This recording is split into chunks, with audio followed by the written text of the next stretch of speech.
कृष्ण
रूप पाहता लोचने सुख झाले हो साजन सुख झाले हो साजन सुख झाले हो साजन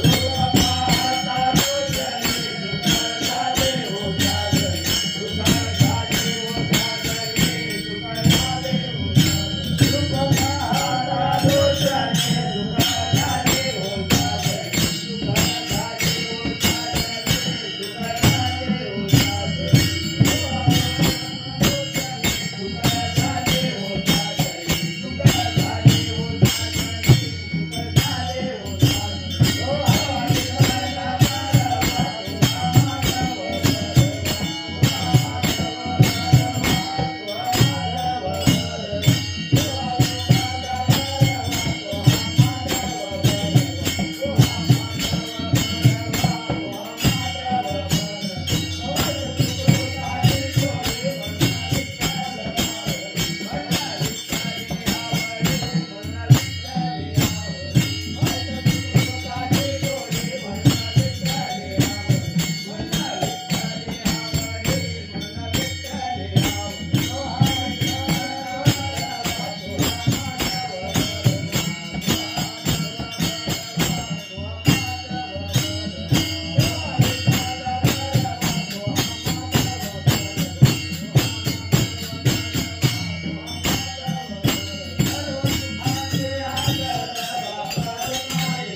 उपजोनिया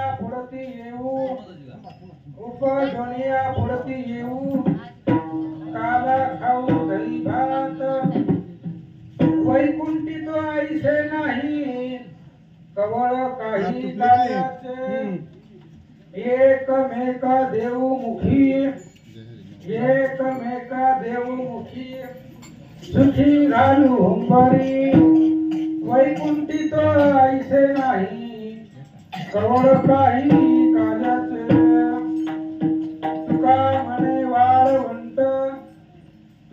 म्हणे वाळवंट बळवेली उत्तम वैकुंठी तो ऐसे नाही कवळ काही काल्याचे विठला विठला विठला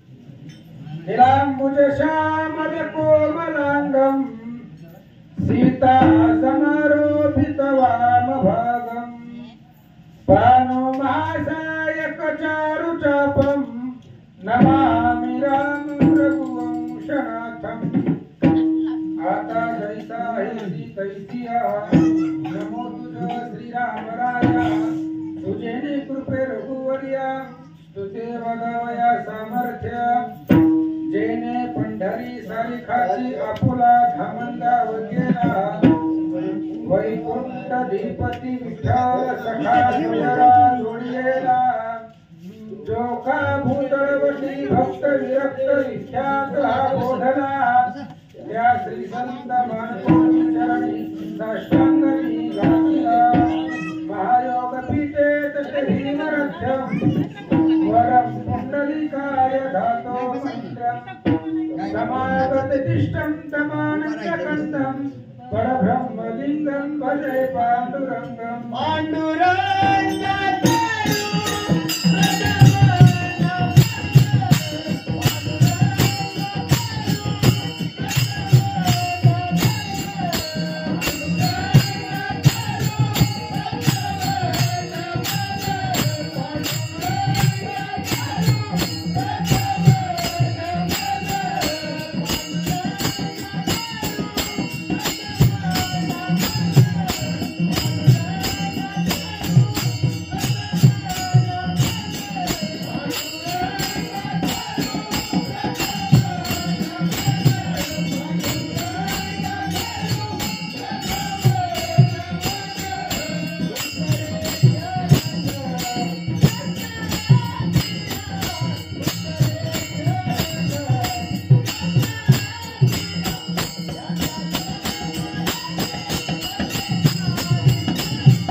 प्रस्तुत प्राप्त प्रसंगी कीर्तनरूपी सेवे करता निवडलेला अभंग वैराग्य मूर्ती केहूचे सुप्रसिद्ध साधू जगद्गुरु श्री संत तुकाराम महाराज यांचा 4 चरणाचा अभंग आहे. सगळ्यांच्या पाठांतरातला आणि अगदी सोपा. या अभंगामधून तुकाराम महाराज 4 प्रश्नाची उत्तर आपल्याला देतात. काला का करायचा, काला कुठं करायचा, काला कसा करायचा आणि काला कसा खायचा, या 4ही प्रश्नाची उत्तर तुकाराम महाराज या अभंगामध्ये देतात. विठ्ठला विठ्ठला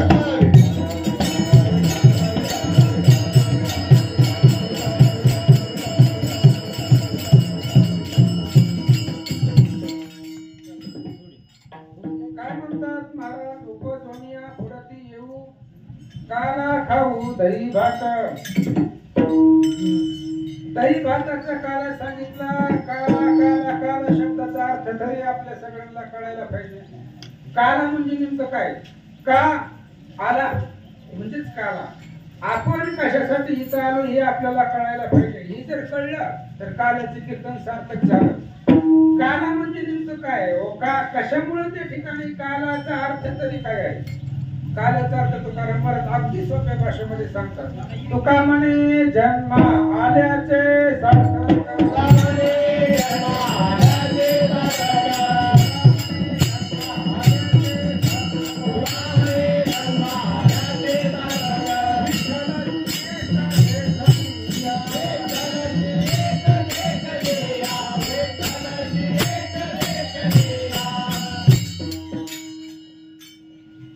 आपण जन्माला आल्यानंतर आपल्या जन्माचं सार्थक तेव्हाच आहे जेव्हा आपल्याला भगवंताची प्राप्ती घडेल आणि भगवंताची प्राप्ती घडण्यासाठी अखंड भगवंताचं नामस्मरण चिंतन आणि असणाऱ्या भगवंताच्या सत्संगतीमध्ये कथेमध्ये त्या ठिकाणी आपल्याला यावं लागतं तेव्हाच आपल्याला भगवंताची प्राप्ती होते आणि तेव्हाच आपण आलेल्याचं सार्थक होते आपण जे जन्माला आलेलो आहोत त्या जन्माला आलेल्याचं सार्थक आपल्याला जर करून घ्यायचं असेल तर आपण का आलो याचा अर्थ आपल्याला कळायला पाहिजे आपण कशासाठी आलो हेही आपल्याला माहितच नसतंय आपण जन्माला का आलोय आपल्याला जन्माला येऊन काय करायचंय काही माहिती नसतं ही मनुष्य जन्म म्हणजे आपल्याला या जन्मामध्ये दोन प्रकारचे काम करावी लागतात लक्षपूर्वक ऐका पहिलं काम असं आहे की मागचं फेडायचं असतंय ती कुणाला सुटत नाही देवाधिकालाही सुटत नाही मग आपण तर सर्वसामान्य आहोत मागचं जे काही आपल्याला असेल पूर्वकर्म असेल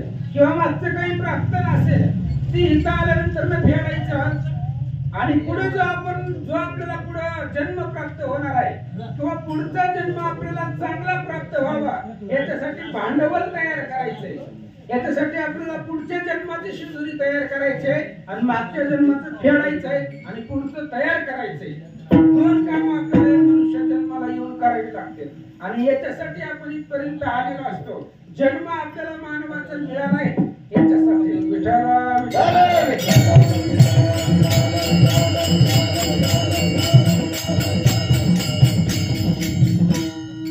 अभंगाचा सरळ सरळ अर्थ जर पाहिलं तर तुकाराम महाराज सांगतात आम्ही पुन्हा पुन्हा जन्माला येऊ जन्माला येणं तरी सोपं आहे का 9 महिने आईच्या गर्भवासामध्ये राहावं लागतं आता गर्भवासाचं दुःख किती आहे बालकांडाचा 9वा आहे बघा हुडकून शोधून अफाट दुःख आहे गर्भवासाचं आणि त्या गर्भवासाच्या दुःखातून बाहेर पडल्यावर सुद्धा बालपणाचं दुःख आहे तरुणपणाचं दुःख आहे वृद्धपणाचं दुःख आहे हे सगळं दुःखच आहे मग एवढं असताना सुद्धा तुकाराम महाराज म्हणतात आम्ही पुन्हा येऊ पुन्हा जन्माला येऊ कशासाठी येऊ काला खाऊ दही भाताचा काला खाण्यासाठी वैष्णवाच्या संगतीमध्ये येण्यासाठी आणि भगवंताची प्राप्ती करून घेण्यासाठी आम्हाला गर्भवासाचं दुःख जरी सहन करावं लागलं तरी चालतंय पण इथं आल्यानंतर भगवंताच्या नामाचा काल आहे वैष्णवांच्या संगतीचा काल आहे आणि या काल्याचा आनंद घेण्यासाठी आम्ही उपदुनिया बरं मग इथंच पृथ्वी लोकांमध्येच यावं लागतं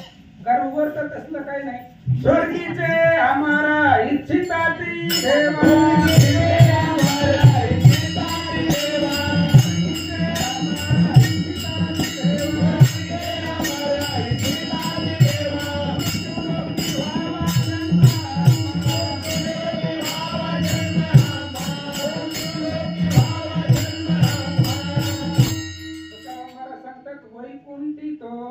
ऐसे नाही वैकुंठामध्ये असलं काही सुद्धा नाही फक्त मृत्यू लोकांमध्ये म्हणून स्वर्गातले देव लोक सुद्धा या मृत्यू लोकांमध्ये येण्यासाठी आणि ही काला खाण्यासाठी काल्याचा आनंद घेण्यासाठी पुन्हा पुन्हा जन्माला येऊ म्हणतात बर काला खायला केल्यानंतर ना काला खायचा कसा एकमेका देवमुखी सुखी घालू हुंबरी एकमेकाच्या मुखामध्ये काला भरावा लागतं भगवान श्रीकृष्णाने तेच केलेलं आहे त्यांच्या असणारे जे काही गोपाळ होते त्या गोपाळाच्या मुखामध्ये किंवा गोपाळ आणि कृष्णाच्या मुखामध्ये घास भरवलेला आहे म्हणून एकमेका देवमुखी मग हे काला करायचा कुठं तर तू का म्हणे वाळवंट बरवे नीट उत्तमा ही काला करण्याची एकच जागा आहे म्हणजे भूवैकुंठ श्री क्षेत्र पंढरपूर आणि त्या ठिकाणी असणाऱ्या वाळवंटाच्या ठिकाणी ही काला करण्याची सुयोग्य जागा आहे असा अभंगाचा सरळ सरळ अर्थ संपला विठाला विठाला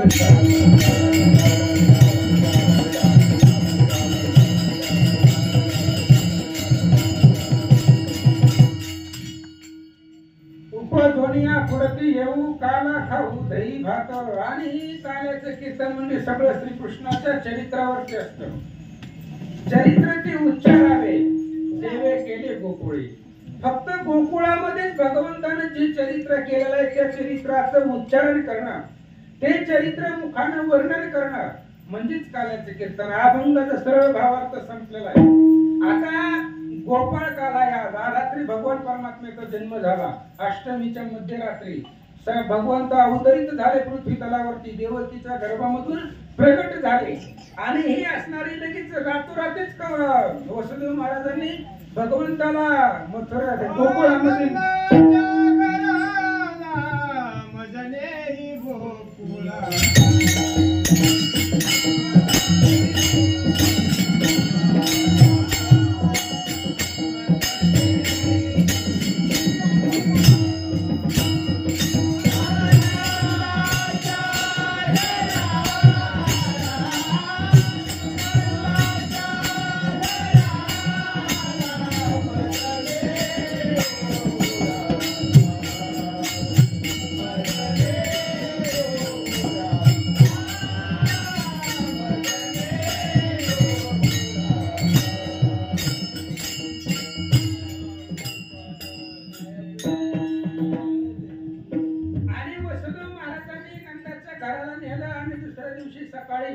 उठल्याबरोबर लगेच सगळ्या असणारा गोकुळामध्ये एकच आनंद झाला की यशोदेला पुत्र झाला, यशोदेला मुलगा झाला. आणि तो असणारा मुलगा झाल्यानंतर त्याचा असणारा आनंद सोहळा साजरा करणं म्हणून गोपाळ काला.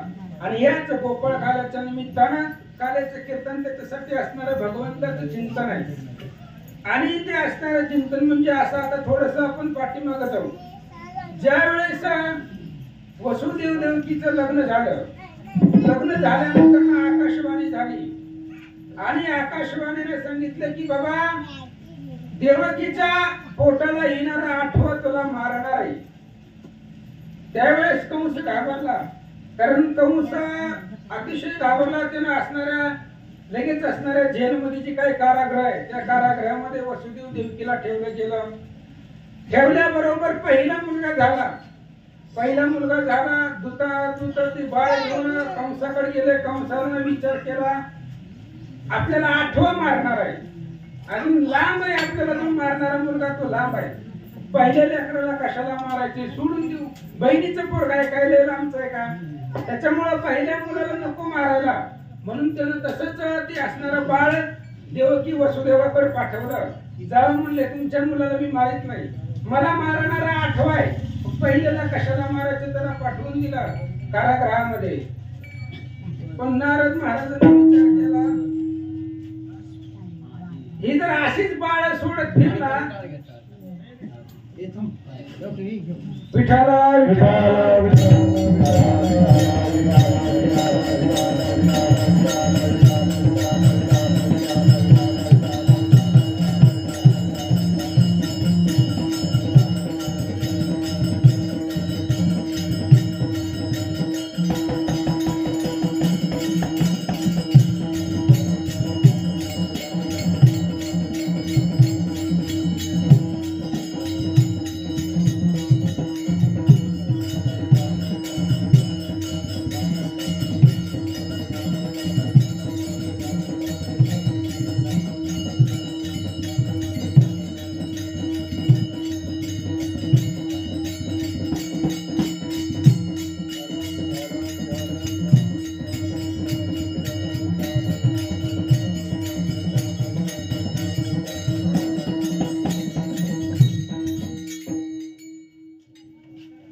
पहिलं बाळ ज्यावेळेस सोडलं कंसानं, मायेच्या पोटी म्हणा किंवा मोहाच्या पोटीनं पहिलं बाळ सोडून दिलं. नारद महाराजांनी विचार केला ही जर अशीच बाळ सोडत फिरला तर पाप घडणार नाही कंसाच्या हातामधून. जर पापच घडलं नाही तर त्याला मारताच येणार नाही. पापाचं घडा भरल्याशिवाय भगवंताला कोणालाच मारता येत नाही. पाप झालं पाहिजे. मग नारदांनी विचार केला ह्याच्याकडून बाल हत्येचं पाप घडवून घ्यायला पाहिजे. बाल हत्येचं पाप खूप मोठं आहे. लक्षपूर्वक एका 2 मिनिटांमध्ये सांगतोय. रथ भरून किडा म्हणजे बारीक बारीक छोटे छोटे किडे, रथ भरून किडा मारल्यानंतर ना एक मेंढी मारलेल्याचं पाप लागतंय, मी बाळ हत्याचं पाप सांगतोय. रथ भरून किडे मारल्यानंतर ना एक मेंढी मारलेल्याचं पाप लागतंय.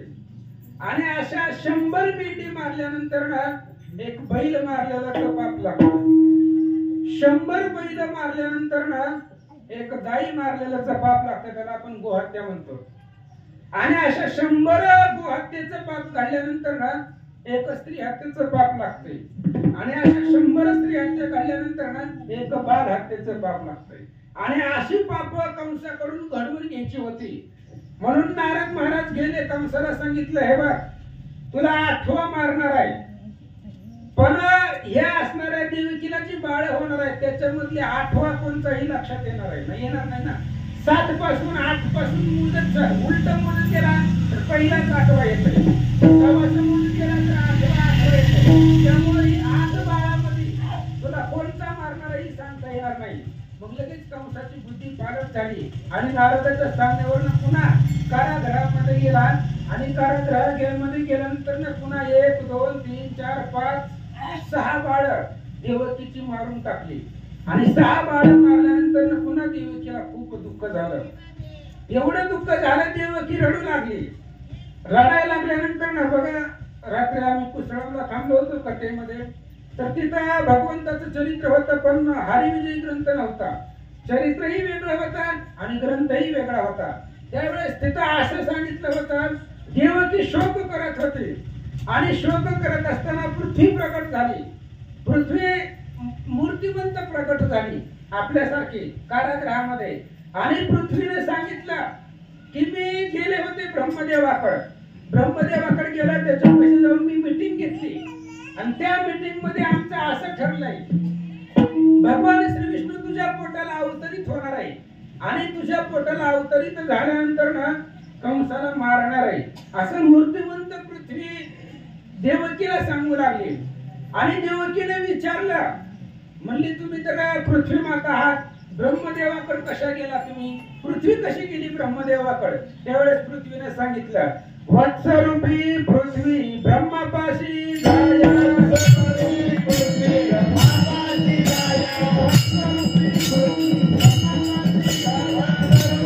पृथ्वी ब्रह्मापाशी जाया, वत्सरूपी पृथ्वी ब्रह्मापाशी जाया, नेत्री वाहे तोरण सांगते,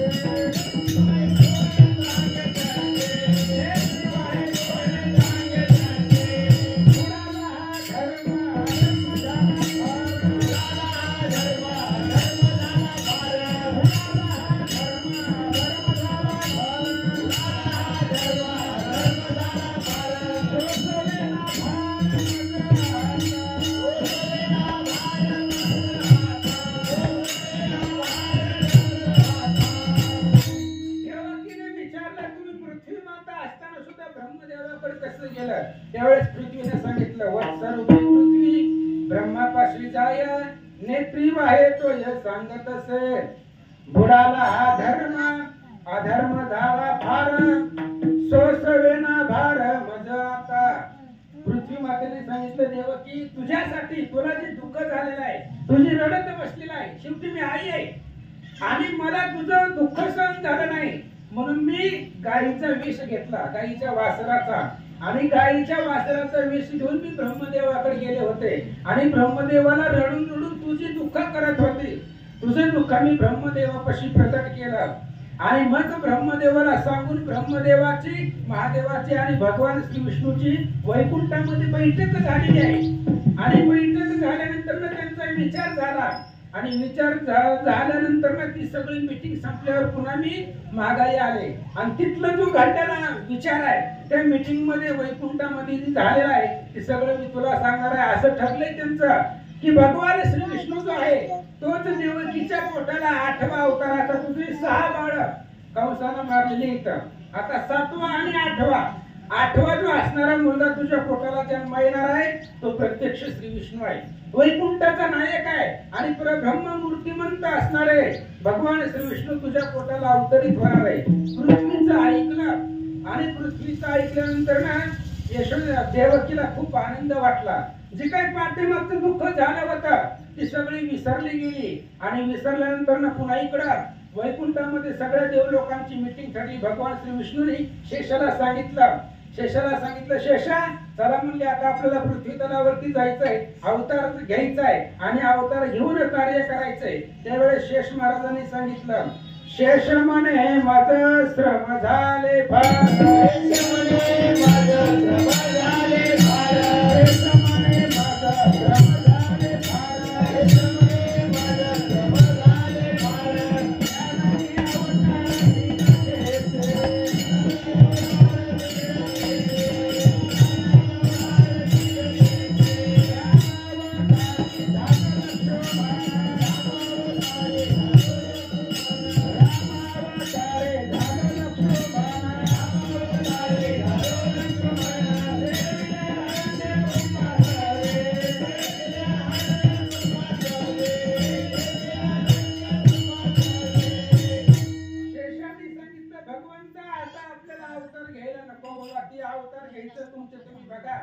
पाठीमागे मी तुमच्या सोबतीला आलो, राम अवतारामध्ये लक्ष्मण झालो आणि लक्ष्मण झाल्यामुळे मला लगेच तुमच्या बरोबर वनवासाला यावं लागलं.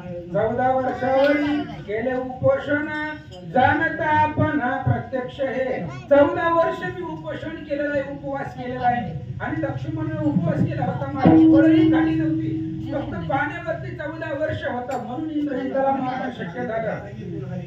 आणि 14 वर्षाचा उपवास मी तुमच्या बरोबर केलेला आहे, अफाट कष्ट मला झालेला आहे, म्हणून आता मी अवतार घेणार नाही. त्यावेळेस भगवंताने सांगितलं, शेषा पाठीमागे तू लहान झाला होता, मी मोठा होतो, म्हणून तुला माझं ऐकावं लागलं. आता आपण उलट करायचं, आता तू मोठा हो. रोहिणी उदारी शेषबळी भद्र यादवा समग्र व्हारे तुम्ही. आता रोहिणीच्या उदरामध्ये पुढे तू जा आणि पुढे तू गेल्यानंतर बळीराम नावानं अवतार घे आणि पाठी मागून मी येतो. तू बळीराम नावानं अवतार घेतल्यानंतर ना कुठं जाणार आहे तुझा अवतार? देवकीच्या गर्भामध्ये जाणार आहे. मग देवकीच्या गर्भामधून रोहिणीच्या गर्भामध्ये ट्रान्सफर करायचंय गर्भ. मग ती कसं करणार? योगमाया तुझा काढीला तेथून गालीला देऊन गोकुळासी. माझी जी योगमाया आहे ती योगमाया त्या देवकीच्या गर्भामधला गर्भ काढील पोटातला रोहिणीच्या उदरामध्ये नेऊन घालील. तिथे गेल्यानंतर मग मी पाठी मागून येतो आणि आपण अवतार धारण करू आणि मग खेळ मिळीनं सगळे असणाऱ्या दैत्याला मारू, धरणीचा भार उतरू, असं भगवंतानी सांगितलं. विठाला विठाला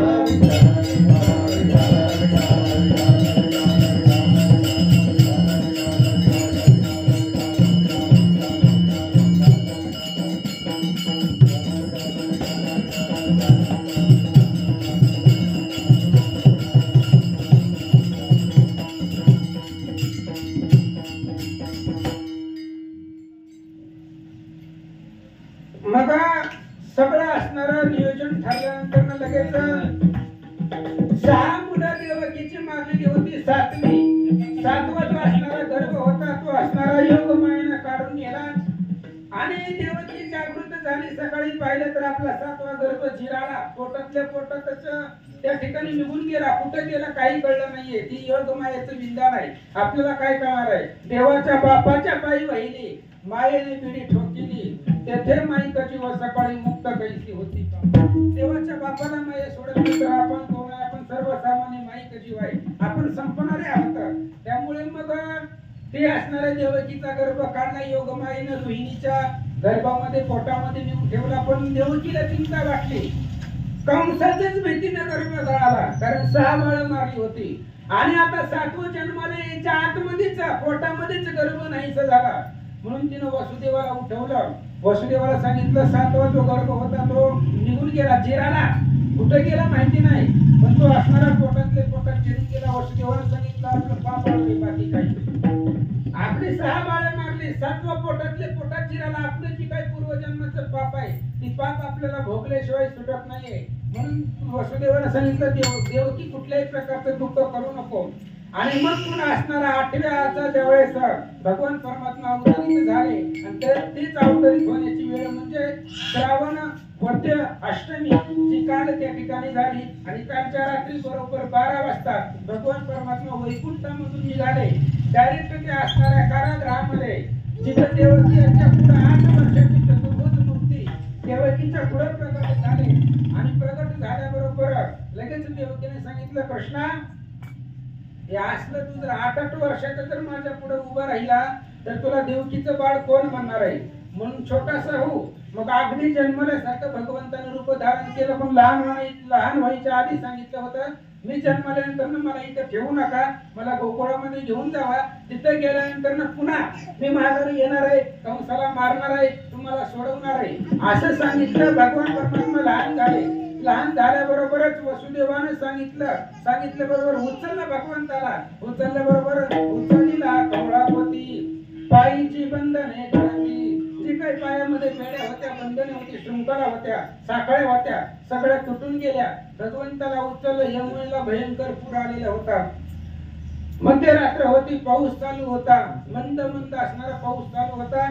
आणि त्या भगवंताला घेऊन जात असताना शेष महाराजाने भगवंतावरती छत्र धरलं. शेष छत्र झाला. भगवंताला पाऊस लागू नये म्हणून शेष महाराजांनी भगवंतावर आपल्या फण्यांचं छत्र धरलं. यमुनेचं पाणी वाढत होतं.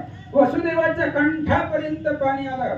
भगवंताने विचार केला, हे आपल्याला गोकुळामध्ये घेऊन जाणार आहे आणि याला जर काही झालं तर आपण तिथपर्यंत जाऊ शकणार नाही. म्हणून आपला उजवा पाय त्या असणाऱ्या टोपलीच्या बाहेर काढला. चरण दर्शना यमुनेला भगवंताने दिल्याबरोबर यमुनेला रस्ता दिला. तिथं गेले. तिथं माया उपजलेली होती.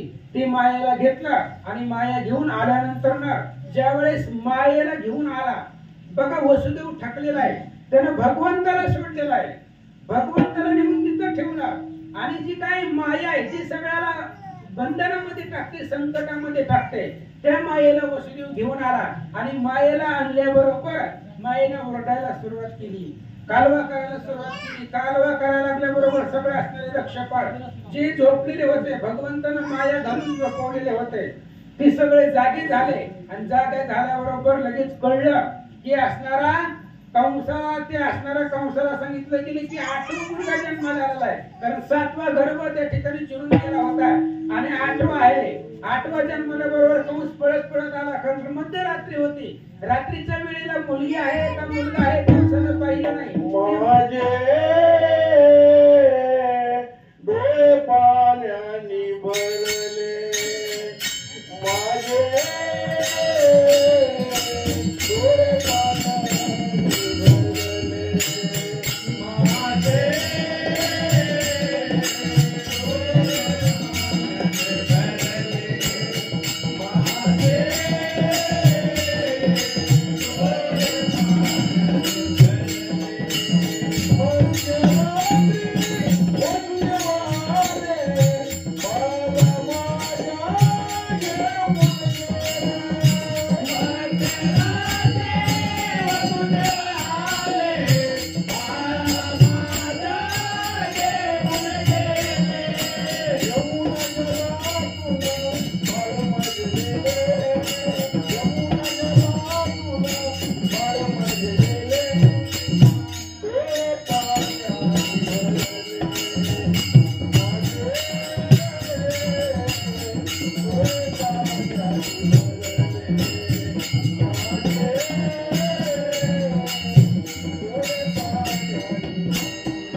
पाहिलं नाही. अंधारामध्ये कोण माया मुलगा आहे का मुलगी आहे तिच्या पायाला धरलं आणि दगडावरती आपटावं.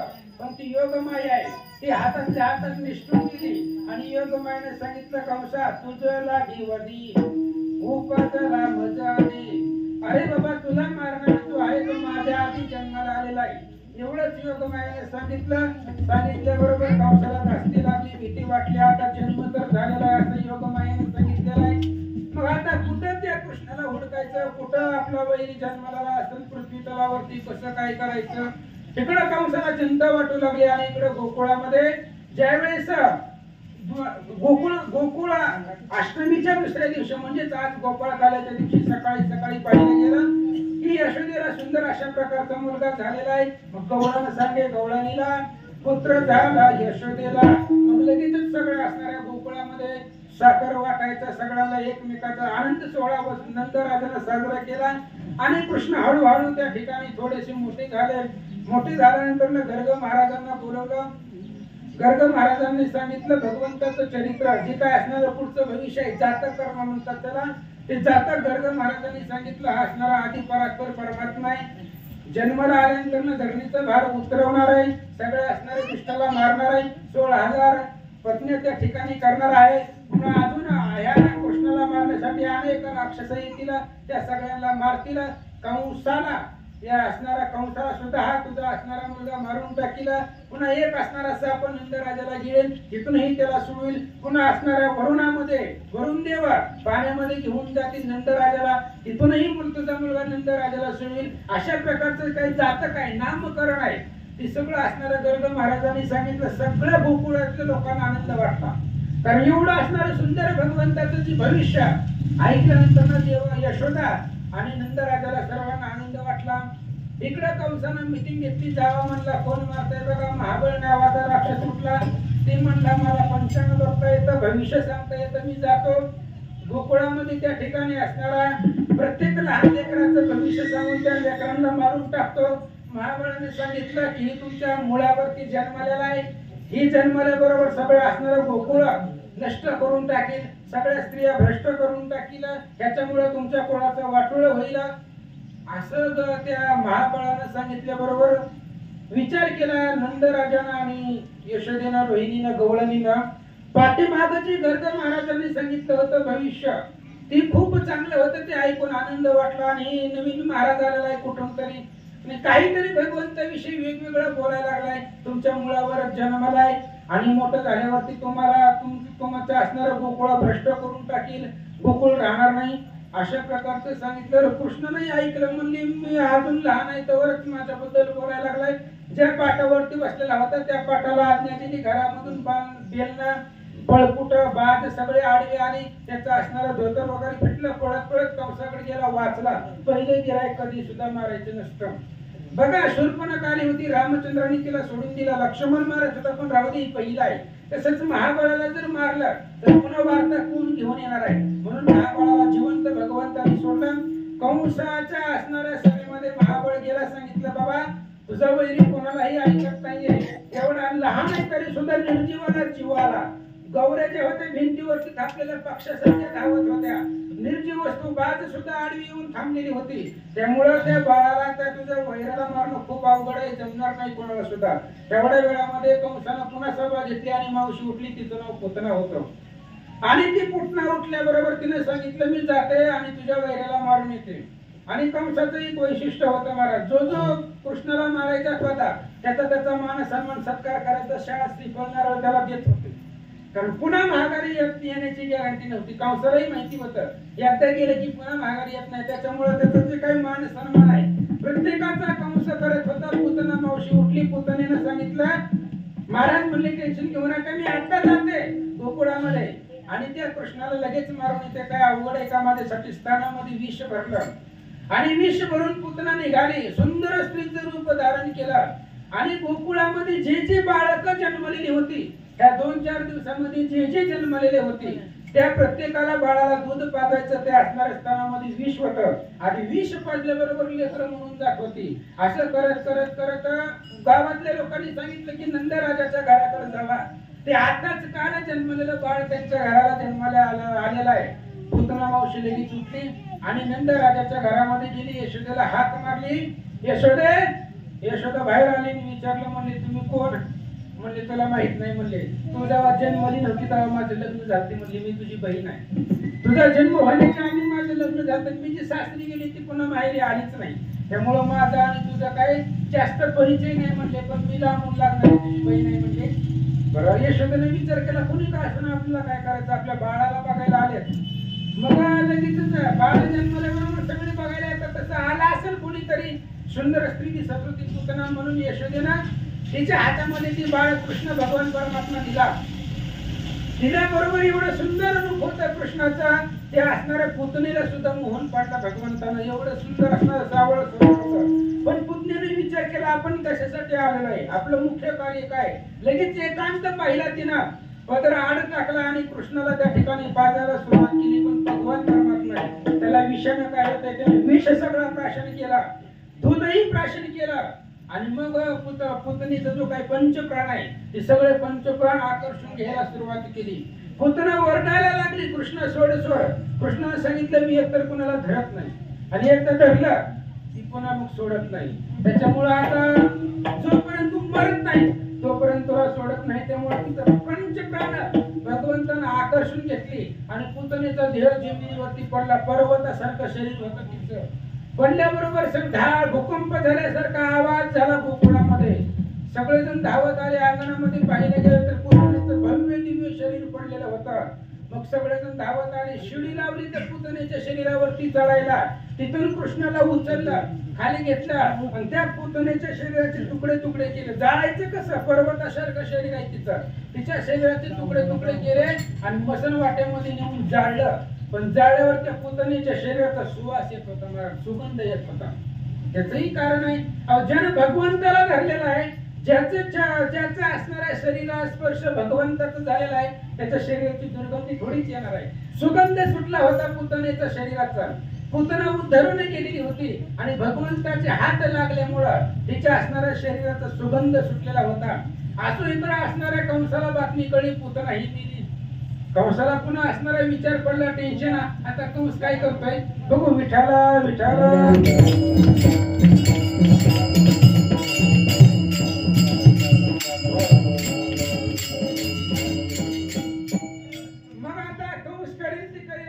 भगवंताचं चरित्र पाहिजे. इकडे भगवान श्रीकृष्ण गोकुळामध्ये लहानाचे मोठे झाले. हळू 5 वर्षाचे श्रीकृष्ण झाले महाराज. 5 वर्षाचे.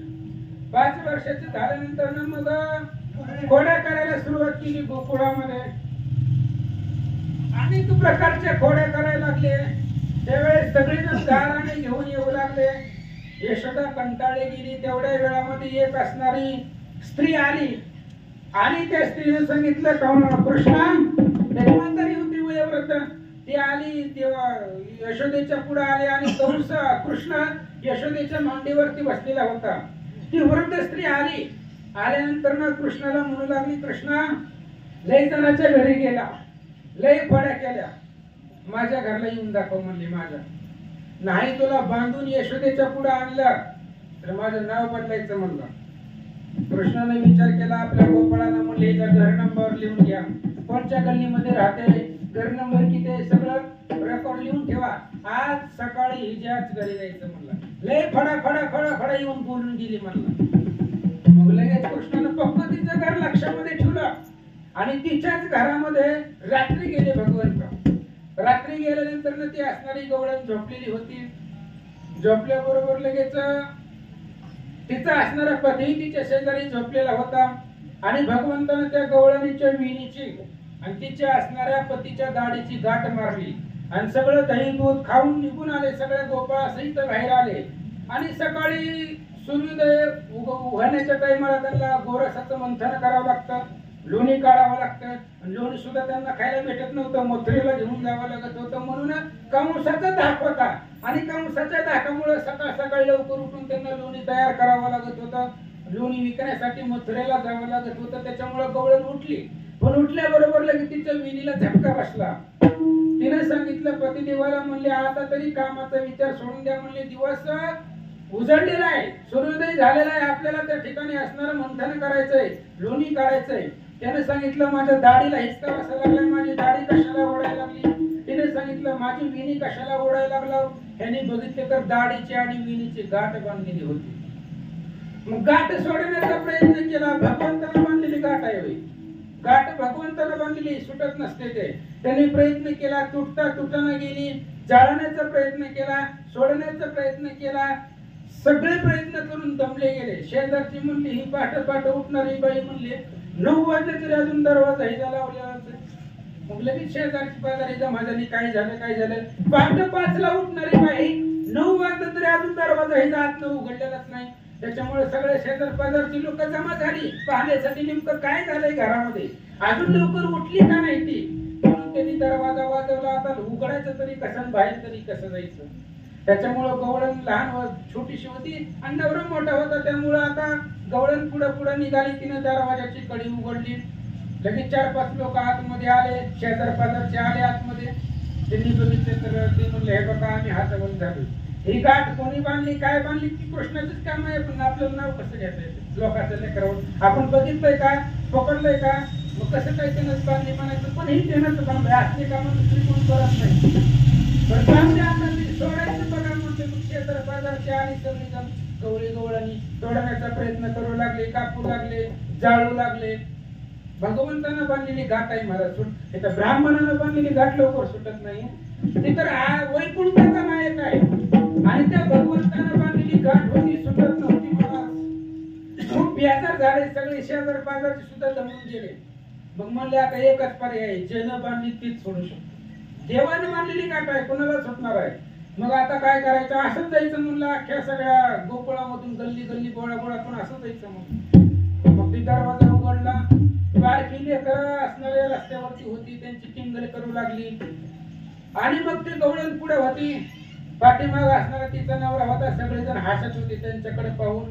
चव्हाट्यावरती असणाऱ्या वट्यावरती नंदराजा बसलेले होते, त्यांच्या बरोबरीला कृष्ण होता. सकाळ सकाळ आपली फिरायला आली होती. आणि मग नंदराजाकडे गेली ती गवळण. म्हणले, हे बघा या असं असं झालंय म्हणले. आता कृष्ण जवळ होता, कृष्णावर नाव कसं घ्यायचं, पाहिलेच नाही ना कोणी बांधलंय ते. मग खूप नंदराजाही बेजार झाला, सगळ्यांना त्या ठिकाणी दुःख वाटलं. मग नंदराजाने कृष्णाकडे बघितलं, म्हणले बघ तुला सोडता येत असली तर. मग कृष्णालाही दया आली, शेवटी म्हणले जाऊ द्या. मग कृष्णाने फक्त पाहिलं आणि कृपा दृष्टीनं पाहिल्याबरोबर जी काही गाठ होती ती गाठ सुटली गेली. म्हणून भगवंताला चॅलेंज द्यायचं नाही आणि त्याच्या पुढे जास्त बडबड करायचं नाही. कृष्णानं ती असणारी गवळण जास्त बोलल्यामुळं राग आलेला होता कृष्णाला, म्हणून त्यानं असणारी चरित्र केलं. गाठ सुटली गेली, त्यांना आनंद झाला. सगळेजण आपापल्या घरी येऊन नांदू लागले, विठाला विठाला.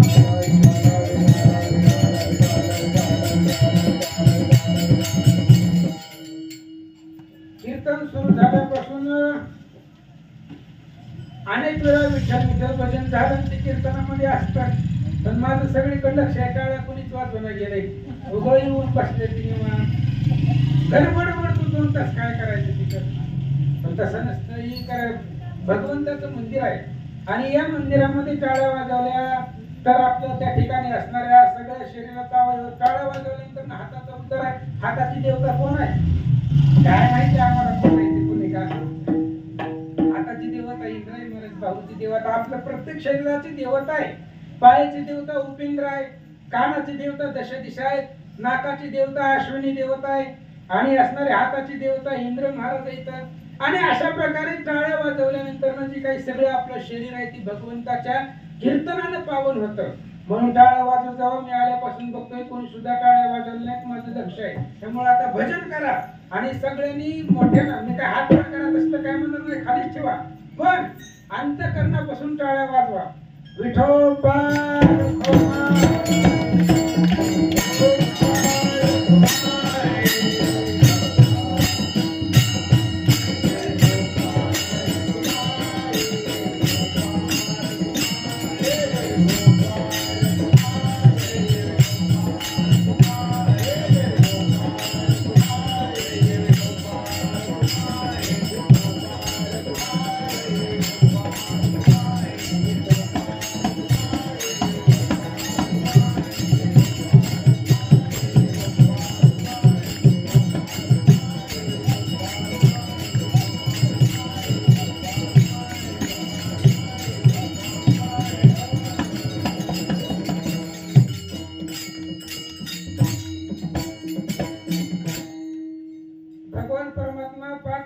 झाले, हळूहळू मोठे झाले. आता लय मोठे करू आपल्याला, पण आता टाइम संपत आलाय. चरित्र आहे महाराज ते भगवंताचं.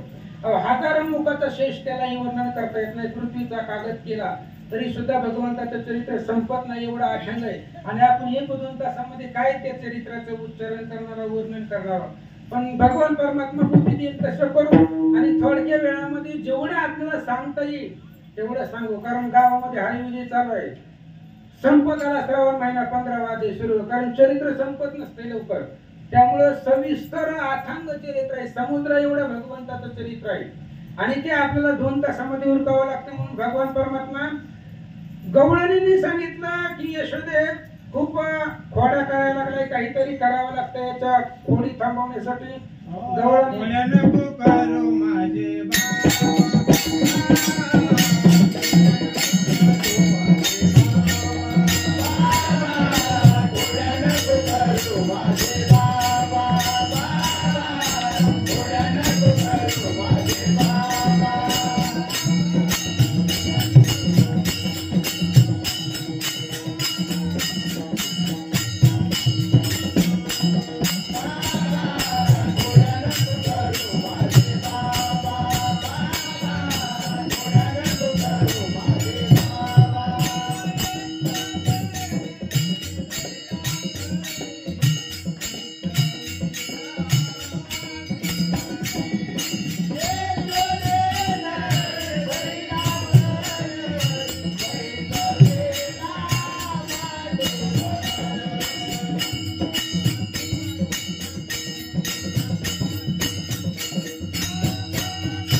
प्रातःकाळी यशोदा माता घुसळण करत बसलेली होती आणि कृष्ण तिच्या पुढे बसला.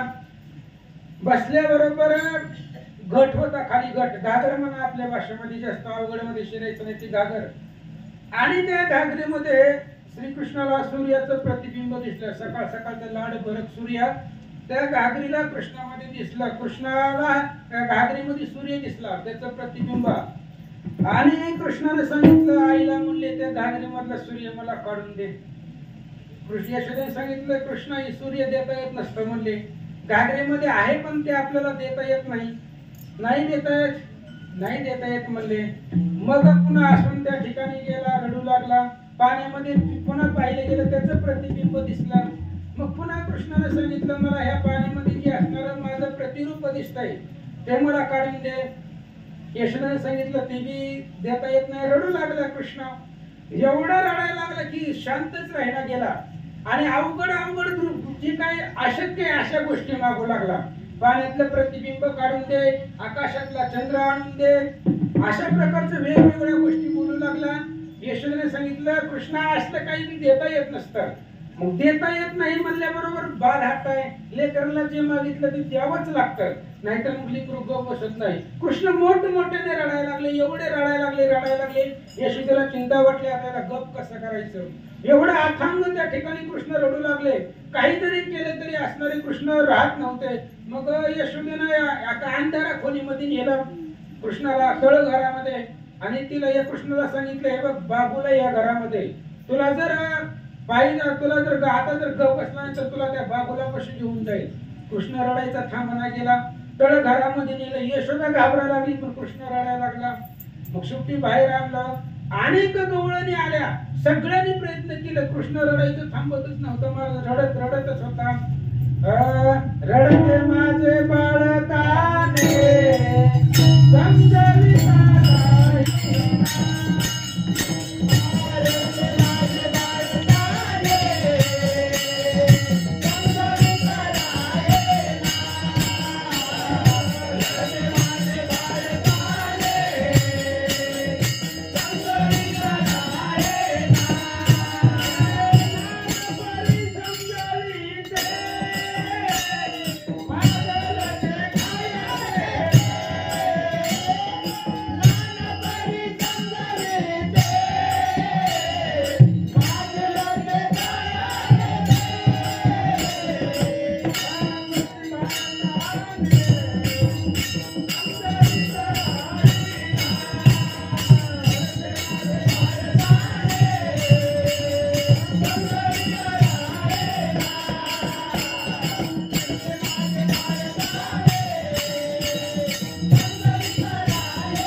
सांगितलं की बाबांनो नाना परी समजाविते मागाल ते खाया देते.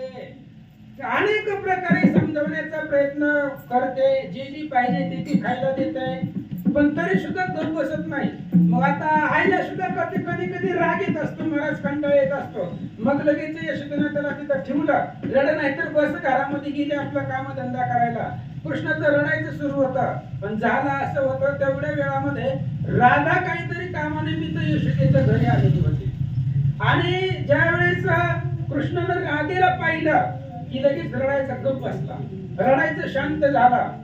कृष्णाचा रडण्याचा आवाज थांबल्याबरोबर यशोदा बाहेर आली. 2 तास झाले मी ह्याला गप बसवण्याचा प्रयत्न करते, मग अचानक कसं काय तू शांत बसला? म्हणून यशोदानं अंगणामध्ये येऊन पाहिलं तर राधाच्या जवळ कृष्ण होता. मग यशोदाने सांगितलं, राधे तू असं कर, कृष्णाला तुझ्या घरी घेऊन जा. इथं खूप रडतोय, त्रास देतोय, माझं घर काम काही होत नाहीये, तू म्हणत तू त्याला घरी घेऊन जा, कारण तुझ्या पैसे आल्यावरती गप असतोय. मग राधेने कृष्णाला उचललं, घरामध्ये घेऊन गेली. घरामध्ये गेल्यानंतर अतिशय सुंदर भगवंताचं सावळं 5-6 वर्षाचं भगवंताचं रूप होतं. आणि राधेच्या मनामध्ये विचार आला, जर कृष्ण थोडासा मोठा असता, तरुण असता तर खूप भारी वाटलं असतं, बोलायला चालायला झालं असतं.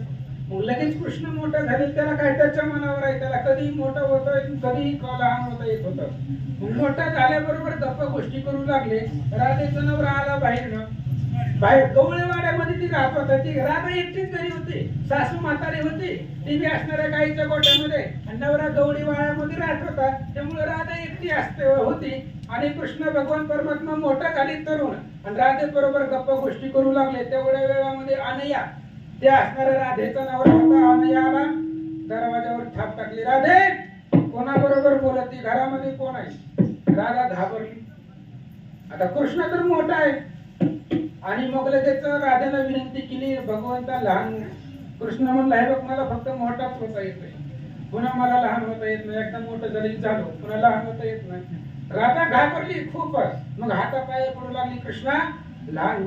मग कृष्णाने छोटस 5-6 वर्षाचं रूप धारण केलं. कृष्णाला पाळण्यामध्ये घातलं आणि आतमधून सांगितलं, जरा थांबा, दम ठेवून निघतोय काय नाही म्हणले, घरामध्ये लहान लेकरू आहे, त्याला मी त्या ठिकाणी घास भरवते, झोका देते. मग लगेच थोड्या वेळाने दरवाजा उघडला, अनया आतमध्ये आला. तर पाळण्यामध्ये श्रीकृष्णाला पाहिलं. अनयाने सांगितलं, रोज आणीत जा. म्हणजे भगवान श्रीकृष्णाला लहान लेकरू आहे, आम्ही बी घरी नसतोय, तुला दिवसभर बोर होत असेल म्हणून कृष्णाला रोज घरामध्ये आणीत जा. मग ही बातमी कसं आहे, सगळ्या असणाऱ्या गोकुळामध्ये हळूहळू कळली की कृष्ण राधेच्याच घरी गेल्यावर मोठा होते. मग ही बातमी सगळ्या गोकुळामध्ये पसरली. राधेच्या घरी गेला की कृष्ण मोठा होतोय आणि इतर वेळी लहान होतोय.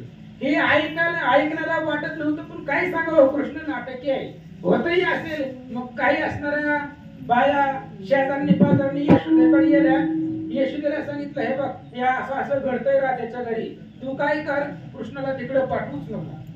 मग लगेच यशोदेने सांगितलं, कृष्णा आजपासून राधेच्या घरी जायचं बंद. बंद म्हणजे बंद, राधेच्या घरी राहायचंच नाही.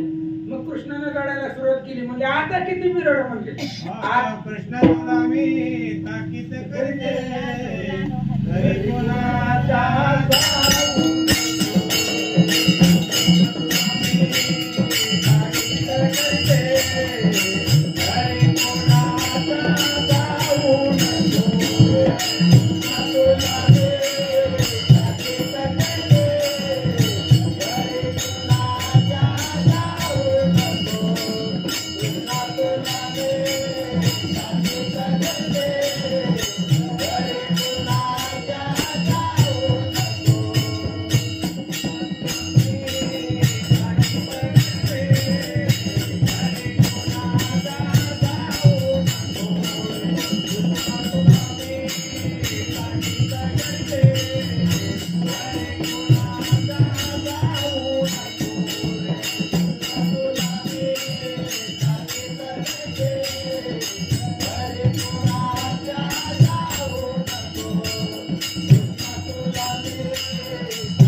कुणाच्याही घरी जायचं नाही. खूप भांडणं तू प्रत्येक वेळोवेळी गेला की काही ना काही भांडणं गवळणी पुन्हा तुझ्या पाठीमागं गाराने घेऊन येतात.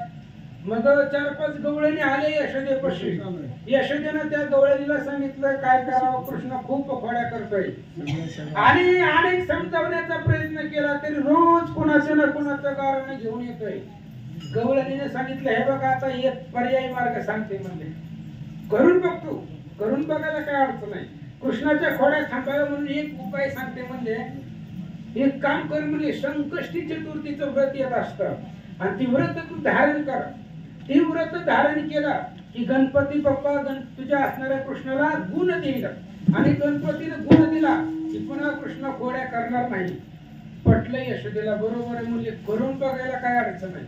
म्हणून संकष्ट चतुर्थी आल्याबरोबर लगेच त्या दिवशी व्रत धरलं. चतुर्थीचं व्रत यशोदेनं धरलं. कृष्णाच्या खोड्या थांबाव्या म्हणून लाडू केले, 60 परात भरून लाडू केले, मोदक केले आणि चंद्रोदय झाला की आता चतुर्थी सोडायची म्हणून गणपतीची पूजा करायची होती आणि पूजा करून नैवेद्य दाखवून चतुर्थी सोडायची होती. म्हणून मोदक आणि भरलेलं ताट होतं आणि त्याच्यामध्ये लाडू होते. गणपती बाप्पा ते पुढे नेऊन ती ताट ठेवल्याबरोबर लगेच कृष्णाने सांगितलं आई मला ती मोदक खायचे, ती लाडू सगळं खायचेच म्हणला. यशोदा म्हणली आधी गणपती बाप्पा त्यांची पूजा केल्याशिवाय त्यांची आरती झाल्याशिवाय तुला याच्यामधलं काही भेटणार नाही. कृष्ण म्हणलं मला खायचंय. यशोदाने सांगितलं भेटत नाही म्हणले. मग ताट गणपतीच्या पुढे तसंच ठेवलं आणि यशोदा घरामध्ये गेली आरती आणि उदबत्ती आणण्यासाठी, धूपदीप आणण्यासाठी घरामध्ये गेली. तेवढ्या वेळामध्ये कृष्णानं जी काही ताटामध्ये होते लाडू आणि मोदक एकाच घासामध्ये सगळे खाऊन टाकले. यशोदा आरती आणि धूप उदबत्ती घेऊन आली आणि बघितलं ताटाकडे असणारा ताट रिकामा दिसला. लगेच कृष्णाला बोलवलं कृष्णा याच्यामध्ये मोदक लाडू काय झाले. कृष्ण म्हणलं मला नाही माहिती. तू शिकत होता या ताटापाशी तुला कसं माहित नाही. हे बघ म्हणले आई विचार कर मी दुसरा नाही. ताट भरून मोदक होते लाडू होते 2 मिनिटांमध्ये मला एवढे सगळं खाणं होतील का थोडस विचार कर. नाही म्हणले तूच खाल्ले. मग कुठे गेले सांग म्हणले. हे बघ काय झालं मी इथं बसलो होतो 1000 उंदीर आले इथं. कुठून आले माहित नाही. 1000 उंदीर आले आणि त्या सगळ्या उंदरामध्ये एक मोठा उंदीर होता आणि त्या उंदरावरती एक मोठा बाबा बसलेला होता. मोठं लटपोट होतं, मोठी मोठी सोंड होती त्याची. त्याला बघून मी घाबरलो आणि कोपऱ्यामध्ये जाऊन बसलो आणि त्यानं आला आणि त्यानं सोंडीनं सगळे असणारे मोदक लाडू खाऊन घेतले. खरं वाटेल यशोदेला. त्यानं सांगितलं कृष्णा तूच खाल्लंय नाव गणपती बाप्पावर ढकलतोय. कृष्ण म्हणलं मी नाही खाल्लं. दाखव म्हणले तोंड उघडून. मग कृष्णानं तोंड उघडून दाखवलं. संपूर्ण ब्रह्मांडाचं असणारं ब्रह्मांड जे काही विश्वरूप आहे ते कृष्णाच्या मुखामध्ये दिसलं. मग यशोदेने ती व्रत केला. पण कृष्णाने विचार केला आपल्या आईने गणपती बाप्पाचं व्रत धारण केलेलं आहे म्हणून आपण आता 1 महिनाभर जरा गप बसायचं. कोणाच्याही घरी जायचं नाही, कोणाच्याही तर खोड्या करायच्या नाही त्या. म्हणून 1 महिन्यात भगवंतानं खोडी केली नाही, खोडीच केली नाही. 1 मास देवे खोडी नाही केली प्रचिती आली यशोदेसी. 1 महिना भगवंतानं खोडी केली नाही. यशोदेला प्रचिती आली. खरंच गणपती बाप्पाकडे सामर्थ्य आहे. पुन्हा तिथून पुढे सगळ्या चतुर्थी धरायला कृष्णानं सुरुवात केली आणि अशा असणाऱ्या खोड्या कृष्णाच्या वाढू लागले. यशोदाला रोज कुणाच्या ना कुणाच्या असणाऱ्या गाराने येऊ लागले. त्यावेळेस यशोदेने सांगितलं कृष्णा आता गावामध्ये राहायचं नाही म्हणले आता बास. गोकुळामध्ये तू राहिला की रोज कुणाची ना कुणाची भांड घेऊन येतोय. गवळणी गाराने घेऊन येतात. त्यामुळे आता तू काय कर आपल्या 9 लाख गायी आहेत आणि ती गायी सांभाळायला बी कुणी नाही आपल्या घरामध्ये. मग तू काय कर आता हे असणाऱ्या सगळ्या गायी घेऊन रानामध्ये जायचं. उद्या तुम्ही गायी घेऊन सारे गोपाळ रानात या.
आजची नावं काय वरज्या, वाकड्या, बोबड्या, सुधामा अशा प्रकारची त्यांची नावं होती.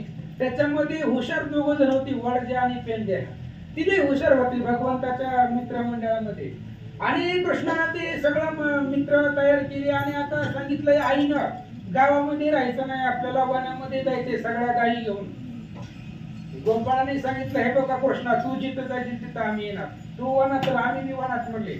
मग कृष्णाने सांगितलं तिथं खायचं काय, काहीतरी घ्या ना तुमच्या घरनं, जंगलमध्ये जी तुम्हाला देतील घरची ती सगळी घ्या शिकारी आपापल्या आणि जाऊ वनामध्ये. दुपारच्या वेळेला आपल्याला भूक लागेल तेव्हा खाऊ. मग सगळ्यांनी शिदोऱ्या घेतल्या. त्यांना माहित आहे कसं काय भेटणार, तिथं गेल्यावर काय आपापलं खायचं का, दुसऱ्याच खायचंय आपल्याला.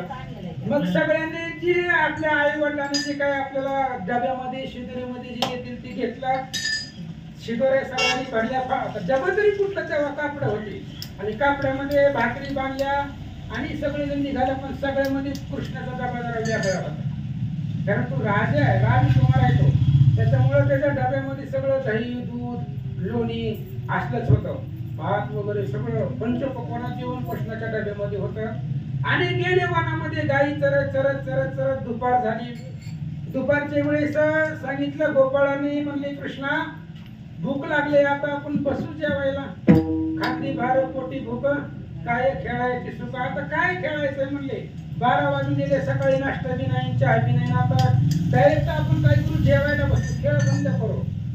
कृष्ण म्हणलं तुम्ही म्हणाल तसं, मला काय. मग सगळेजण कडेने बसले.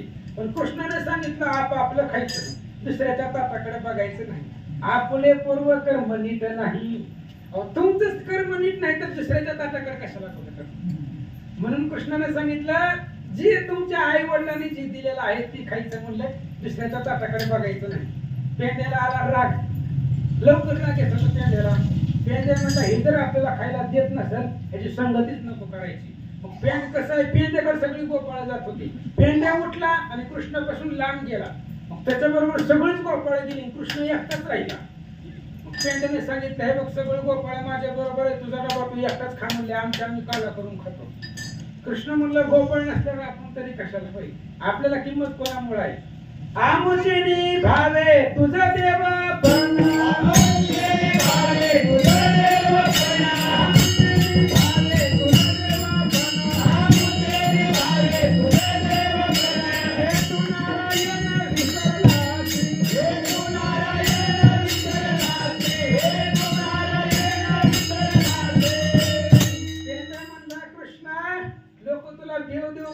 पण ते आमच्यामुळे म्हणतात विसरू नको.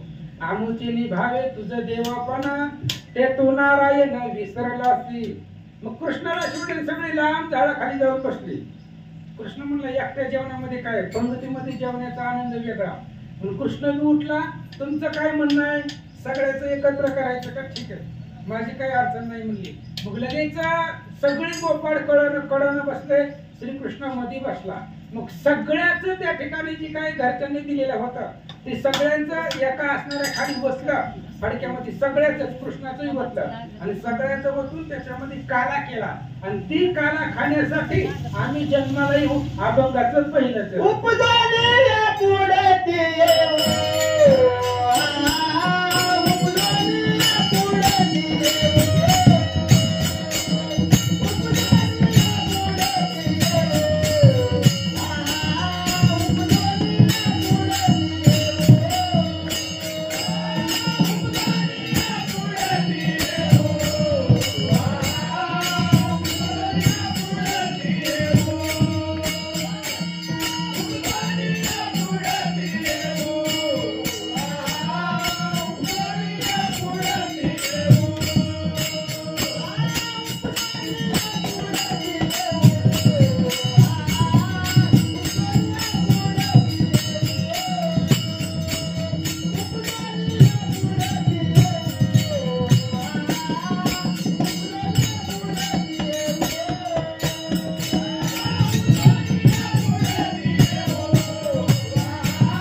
घरती येऊ काला खाऊ दही भात. बघा 11:30 वाजल्यात आताशी पहिले चरण सुटले. 5 वाजल्याशिवाय माझं कीर्तन संपत. आणि असा असणारा काला जो गोपाळांनी वनामध्ये केला आणि तोच काला खाण्यासाठी तुकाराम महाराज म्हणतात आम्ही पुन्हा पुन्हा जन्माला येऊ. बरं जन्माला येण्याचं दुःख कितीही असू द्या, जर जन्माला आल्यानंतर ना काला खायलाच मिळत असेल तर मग दुःख सहन करायला काय अडचण आहे आपल्याला? काय अडचण आहे दुःख सहन करायला?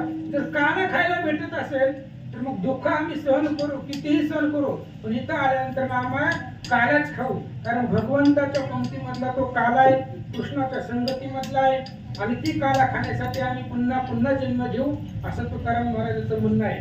मग असं म्हणले आता पहिल्याच चरणावरती आपण या वर्षी थांबू, पुढल्या वर्षी भेटले तर पुन्हा 3 चरण बघू. आणि मग गोपाळाने सगळे असणारे मिळून काला केला. केल्याबरोबर मग आता देव लोक वर्ण बघत होते, त्यांचा काला चालू आहे. त्या कालाचा जो काय असणारा शेष आहे ती जर आपल्याला प्राप्त झालं तर आपण सुद्धा आपला सुद्धा उद्धार होईल. म्हणून देव लोकांनी वरच्यावर मीटिंग घेतली. म्हणजे आता ही काला खायला बसलेली आहे. मग काला खाल्ल्यानंतर ना हात धुण्यासाठी ही यमुना नदीवरती जातील, सगळीच जातील. मग आपण काय करू, सगळेजण जेवढे देव लोक आहेत ज्यांना ज्यांना काला खाण्याची अपेक्षा आहे ते सगळेजण आपण यमुना नदीमध्ये माशाचे रूप धारण करू आणि माशाच्या रूपामध्ये आपण यमुना नदीमध्ये जाऊन लपू. काल्याची असे देवजळी झाले मासे. सगळे देवांनी ठरवले यमुना नदीमध्ये मासे होऊन बसले. कृष्णाची सगळ्यांची जेवण झाली, त्यांनी काला खाल्ला आणि यमुना नदीकडे भगवान कृष्णाने पाहिलं. मासे थोडेसे काच वर करून पाहिलं, कृष्णाला जास्त मासे दिसले. कृष्ण म्हणला एवढे दिवस झाला नदीमध्ये येतो, एवढ्या मासे कधी दिसत नाही, आज कस काय मासे वाढले? कृष्णाने विचार केला ही मासे नाहीत म्हणले, ही देव लोक आहेत. मग लगेच गोपाळांना बोलवलं, हे बघा आजच्या दिवस यमुना नदीकडे कोणीही जायचं नाही. मग कृष्णाने गोपाळाने विचारलं, कृष्ण असं का करायला लागला? हात कुठं धुवायची? यमुना नदीला नाही तर कुठं धुवायची? ते म्हणला कुठंही तुम्ही तुमच्या कपड्याला पुसा, घोंगडीला पुसा, कुठं पुसायचं ती पुसा, पण आज यमुना नदीकडे जाऊ नका. मग लगेच सगळ्या गोपाळांनी कृष्णाच्या सांगण्यावरनं आपले हात कपड्याला पुसले. बघा भगवंताचा जे काही भक्ताचा शेष आहे म्हणजे भक्तांचा प्रसाद आहे ती भक्ताच्या टिरीला मिळेल, पण देवाच्या तोंडाला लागू नाही. भगवंताचा नियम आहे. म्हणून लगेच भगवान श्रीकृष्णाने सांगितल्याप्रमाणे सगळ्यांनी आपापल्या कपड्याला पाठीमागे पुढे सगळ्यांनी हात पुसले. पण विचारलं गोपाळांनी, म्हणले कृष्णा एवढं यमुना नदीवरती एवढा राग का धरलाय? म्हणले आपण सारखं यमुना नदीवरती जात असतो, त्याच्यामध्ये जलक्रीडा करत असतो, मग आज एवढा राग का धरलाय? कृष्ण म्हणला तुम्हाला नाही कळायचं. म्हणला पण मी सांगतोय म्हणून आजचे दिवस तुम्ही यमुना नदीवर जाऊ नका. मग ते तशीच देव लोक माशाचा वेश घेऊन तसं संध्याकाळपर्यंत त्यांनी वाट बघितली. कोणीच यमुना नदीवरती आलं नाही, निराश झाले. कारण काल्याचा प्रसाद त्यांना भेटला नाही. पण आपलं भाग्य आहे, देव लोकांपेक्षा आपलं भाग्य श्रेष्ठ आहे. कारण काल्याचा प्रसाद आपल्याला भेटतोय आणि काल्याचा प्रसाद म्हणजे भगवंताचा शेष आहे. जो भगवंताने वनामध्ये गोपाळांसमवेत केलेला काला आहे तोच काला खाण्याचं भाग्य आपल्याला प्राप्त होतं. उजळले भाग्य आता आपलं खूप भाग्य आहे महाराज. देव लोकांना भेटत नाही, आपल्याला भेटायला. देवापेक्षा सुद्धा आपलं भाग्य श्रेष्ठ आहे. मग लगेचच देव लोक निराश झाले. म्हणजे आता जे काही प्लॅनिंग केलं होतं भगवंताच्या शेषासाठी, भगवंताच्या प्रसादासाठी, ते सगळं व्यर्थ गेलं, हताश झाले. देव लोक निघून गेले. पुन्हा दुसऱ्या दिवशी भगवान परमात्मा यशोदेना गेली कृष्णाला उठवायला. म्हणले जावा आज दुसरा दिवस आहे. पहिल्या दिवशी एवढं काटाळून कसं जमताय म्हणले. दुसरा दिवस आहे जावा म्हणले गोकुळात ते असणाऱ्या वनामध्ये जावा सगळ्या गायी घेऊन. लगेच कृष्णाच्या जवळ यशोदा गेली, त्याला थापटलं, थापटून त्याला जागे केलं आणि सगळे आपले गोपाळ लोक भगवंतानी जमा केले. पुन्हा असणाऱ्या सगळ्या पण जात असताना सगळ्या गवळणी कृष्णाला सोडवायला आणि कृष्ण गावामध्ये आल्यानंतर आल्यावरती आरती घेऊन आणि सोडवायला जाताना वेशीपर्यंत सगळ्या गवळणी अख्खं गाव कृष्णाला रोजच्या रोज सोडवायला वेशीपर्यंत जात होते. आणि वेशीमध्ये आल्यावर पुन्हा आरतीचं ताटी घेऊन कृष्णाला ओवाळण्यासाठी गवळणी येत होत्या. मग कृष्ण गायी घेऊन निघाल्याबरोबर सगळे असणाऱ्या गवळणी कृष्णाला पाठवण्यासाठी आले आता इकडे कंसाला सुद्धा चिंता वाटली. अनेक राक्षस पाठवले. आकासूर मारला, बकासूर मारला, केशी मारला, प्रलंब मारला, अनेक प्रकारचे दैत्य मारले गेले. आता एका एका सांगायचं म्हणल्यावर 2 दिवस लागतील. सगळे असणारे राक्षस मारली गेली. मग कंस हातात झाला. कंसाने विचार केला, वैरी खूप वाढलेला आहे, आता ह्याला मारण्याचा काहीतरी उपाय करावा. पण जिजाई महाग निरोप सांगायला सुद्धा येत नाही. मग तेवढ्या वेळामध्ये असुरासुर नावाचा राक्षस उठला आणि त्या असुरासुराने सांगितलं, म्हणले महाराज तुम्ही टेन्शनच घेऊ नका, मी जाऊन कृष्णाला मारतो. कंस म्हणे तुझे बोल लागते अमृताहुनी रसाळ. कंसाने सांगितलं, असुरासुरा तुझं बोल मला अमृतापेक्षा गोड वाटते, फक्त गोड बोलण्याला काय करायचे, तुझ्यासारखीच अनेक बोलून जाते, पण मी महागारी पण येताना कोणाला बघतच नाही, ती मला महागारी येतच नाही ती. मग तुझ्या बोलण्यावरती विश्वास कशाचा? जे जी मला माहितून जाते ती तुझ्यासारखंच गोड गोड बोलून जाते. जातो तुमचा वैरी मारून महागारी येतो, पण महागारीच येत नाही. मग तू जे बोलतोय त्याच्यावरती माझा विश्वास बसत नाही. असुरासुराने सांगितलं, हे बघा मला मरण, माझं कृष्ण मला मारू शकत नाही, बळीराम दादाही मला मारू शकत नाही, मला माझं मरण जे आहे ते हनुमंताच्या हातामधून आहे, मलाही मारू शकत नाही ती. कंस मला कृष्ण मारत नाही, बळीराम दादा मारत नाही, गोकुळामधलं कोणीही मला मारू शकत नाही, मला मारणारा हनुमान आहे, हनुमंताच्या हातून मला मरण आहे. आणि राम अवतार संपला तेव्हाचे हनुमंत गुप्त झाला, कोणी कपाटी जाऊनी बैसला नाही देखील अद्यापी. त्या असुरासुराने सांगितलं, राम अवतार संपला तेव्हा हनुमंताला अजून कोणी बघितलेलं आहे का नाही, तो असे स्वर्गाची पाताळी, तो नेमकं कुठे आपल्याला माहिती नाही, स्वर्गात आहे का पाताळात आहे का नाही ती पण माहिती नाही, तो गोकुळामध्ये कशाला येईल. तुम्ही टेन्शन घेऊ नका, मी आता जातो आणि कृष्णाला मारून येतो. एवढं सांगितल्यावर कंसाला आनंद वाटला, पटलं. ठीक आहे म्हणजे आता जा, बघू प्रयत्न करू ना. गेला लगेच असणारा असुरासुर, 12 गाव उंच तो असुरासुराचं शरीर 11 विगार दिसत होतं. वनामध्ये गोपाळ लोक सगळे घाबरले. गोपाळाने सांगितलं, कृष्णा बघ एवढा मोठा राक्षस आपल्याकडे येत आहे. कृष्णाने पाहिलं याचं मरण कोणाच्या हातून आहे. मग लगेच हनुमंताला बोलायला सुरुवात केली. हनुमंताचं नामस्मरण त्याचं असणार स्मरण आमच्या कर्णामध्ये भगवंताने केलं. पण विचार केला, हनुमंत इथं आला नाही, इथं आले आणि त्यांना जर रामाचं रूप दिसलं नाही तर इथं येऊन सुद्धा हनुमंताचा काही उपयोग आला नाही. ते आपल्याला बोलाल जेव्हा त्याला राम दिसल तेव्हा असतो थांबल, राम दिसला नाही तर हनुमान इथं थांबणारच नाही. मग गाई गोपाळ सगळे भगवंताने लपवले. श्रीकृष्ण राम झाले, बळीराम दादा जे होते ते लक्ष्मण झाले आणि सेतुबंधावरती हनुमान रामचंद्राचं भजन करत बसला होता. मग लगेच आपल्या असणाऱ्या स्वामीचा आवाज ऐकल्याबरोबर हनुमंताने तसंच उलट उड्डाण केला. आवाजाच्या दिशेने वृंदाच्या वनामध्ये आल्याबरोबर रामचंद्राचं स्वरूप पाहिलं गेलं. हनुमंतानं चरणावरती मिठी मारली, म्हणले रामा एवढे वर्ष झालं राम अवतार संपल्यापासून आज तुमचं दर्शन झालंय, काही काम आहे? राम म्हणले काम आहे म्हणून बोलवले, नाही तर कशाला बोलवलं असतं. म्हणले काम आहे म्हणजे ती राक्षस येतोय त्याचं मरण तुझ्या हातून नाही, आमच्याकडून तो मरला जाणार नाहीये. मग लगेच हनुमंतानं तसंच पाठीमागे गेले, असुरासुरला बघितलं. आता हनुमंताचं वज्र शरीर आहे, जगतीतले हनुमंतासी रणि युद्धासीने भिडे रामायणामध्ये सांगितलंय. भगवंताने आशीर्वाद दिलेला आहे रामाला, जगामध्ये हनुमंत बरोबर कोणी जिंकू शकत नाही. असुरासुरानं हनुमंताला बघितलं, म्हणले काळ मृत्यू, हा माझा काळ मृत्यू आला कुठून या अकस्मात, तू ही माझा हनुमान म्हणजे माझा काळ आहे आणि तो अचानक कुठून आला. म्हणले आता आपण जगत नाही. असुरासुराचं हनुमंताचं युद्ध सुरू झालं. असुरासुराच्या हातामध्ये त्रिशूळ होता, हनुमंतावर सोडला. हनुमंताला काय होणार आहे महाराज, वज्र शरीर आहे, आपुली हो प्रताप शक्ती, लावणी सकाळांची वरदोक्ती, वज्रदी ही ऐशी ख्याती त्रिजगती मिरवती, त्या यमाचा यमदंड काही मोडून गेला तुझे देही, इतर बापुडी कोण काही हनुमान पाहि दंडावया. रामाना तेव्हा शक्तीच्या प्रसंगामधल्या यमाचा यमदंड मोडून गेला. मग ह्या असुरासुराचं त्रिशूळ कुठं त्या ठिकाणी टिकणार आहे. ते त्रिशूळ हनुमंताने कॅच पकडला, ते झेलला आणि तसंच त्रिशूळ त्याच्यावरती सोडला. त्यालाही त्रिशूळाचा फरक काही पडला नाही. मग हनुमंताने त्याच्या पायाला धरलं, आकाशामध्ये फिरवलं, नारळ आपटावा तसा जमिनीवरती आपटला, मारून टाकला. पुन्हा रामचंद्राच्या जवळ हनुमंतराय आले. मग विचारलं, म्हणजे राम अवतार संपला, वैकुंठाला आम्ही तुम्हाला घालवायला आलो होतो, पुन्हा राम अवतार धारण करून कस काय पृथ्वी तलावरती आलं? त्यावेळेस कृष्ण सांगितलं, बारे हा कृष्ण अवतार तुझं लागे झालो रघुवीर, अरे बाबा हे कृष्णाचा अवतार आहे आणि तुला थांबवण्यासाठी आम्ही तुझ्यासाठी राम झालेलो होतो. मग हनुमंतानं सांगितलं कृष्ण आहे म्हणता, दाखव म्हणजे कृष्णाचं रूप कसं आहे बघूया. तुम्ही म्हणता कृष्णाचा अवतार धारण केलेला आहे, मला बघू द्या तुमचं बाळकृष्णाचं रूप कसं आहे. मग लगेच भगवंताने रामाचं रूप त्या ठिकाणी गुप्त केलं. लक्ष्मणजी बळीराम दादा झाले होते, ते लक्ष्मणाचं रूप घालवलं आणि गोपाळाचं रूप भगवान श्रीकृष्णाने हनुमंताला दाखवलं. हनुमंत हसले निघून गेले. पण संध्याकाळी पुन्हा महागारी आल्यानंतर सगळेच जे काही गोपाळ होते ते गोपाळ आपापल्या घरी सांगू लागले. म्हणले वनामध्ये हनुमान आला होता.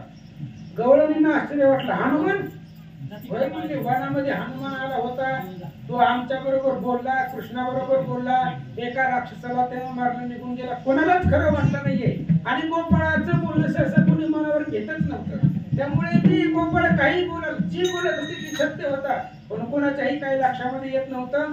असं म्हणले. दुसराही दिवस झाला. तिसऱ्या दिवशी पुन्हा असणारे गोपाळ अजून वृंदावनामध्ये गेले. गाई गोपाळ सगळे घेतले आणि घेतल्यानंतर पुन्हा वनामध्ये आले. दुपारची वेळ झाली. पुन्हा त्यांनी काला मांडला आणि काला पुन्हा अजून सगळे शिदर एकत्र केल्या आणि मग पुन्हा असणारा काला, त्या असणारा जो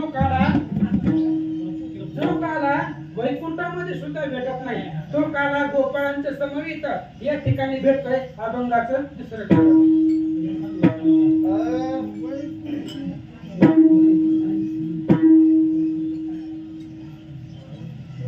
वैकुंठी तो ऐसे नाये, वैकुंठी तो ऐसे नाये, वैकुंठी तो ऐसे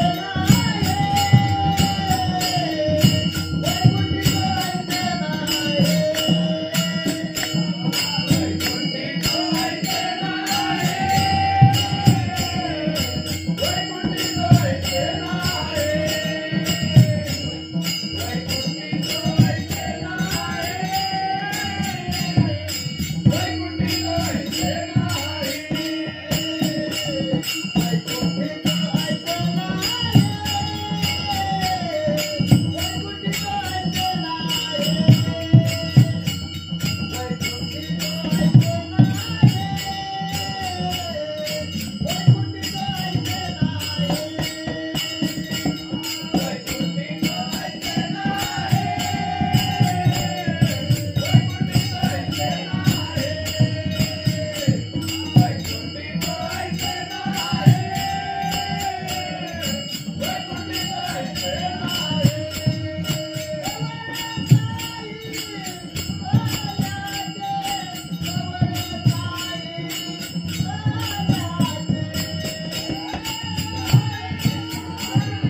ऐसे नाही कवळ काही काल्याचे. बघा हे असणारा मानवी जन्म अतिशय दुर्लभ आहे. आंधळ्याच्या हातामध्ये कावळा सापडावा तसा आपल्याला नरदेह मिळालेला आहे. आणि हे असणाऱ्या काल्याच्या कीर्तनामधून एकच आपण लक्षामध्ये घ्यायचं, आपण पृथ्वी तलावरती का आलोय, आपल्याला माणसाचा जन्म कशासाठी मिळालाय ही तुमच्या लक्षामध्ये येणं खूप महत्वाचं आहे. कारण मानवाचा जन्म सहजासहजी भेटत नाहीये, खूप दुर्लभ आहे.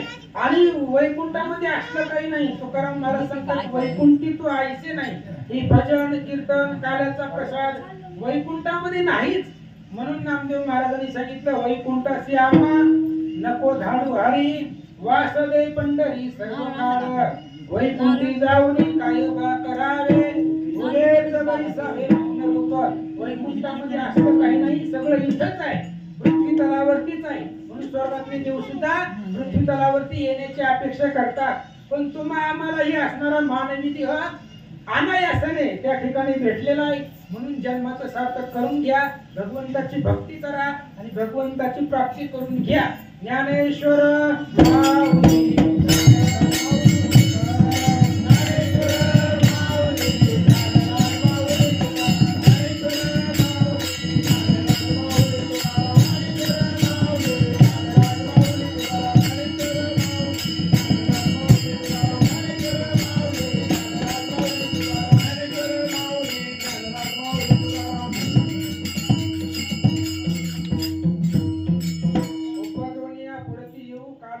दही भात वैकुंठी तो ऐसे नाही कवळ काही काल्याचे.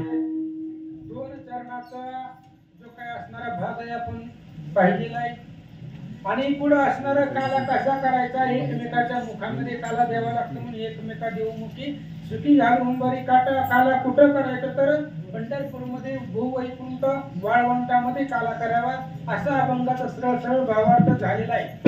आणि कीर्तनाची सेवा सुद्धा माझ्याकडे आली होती, पण मी काय कीर्तनकार नाहीये, छोटस पुथी पुराणाचा अर्थ सांगणार आहे.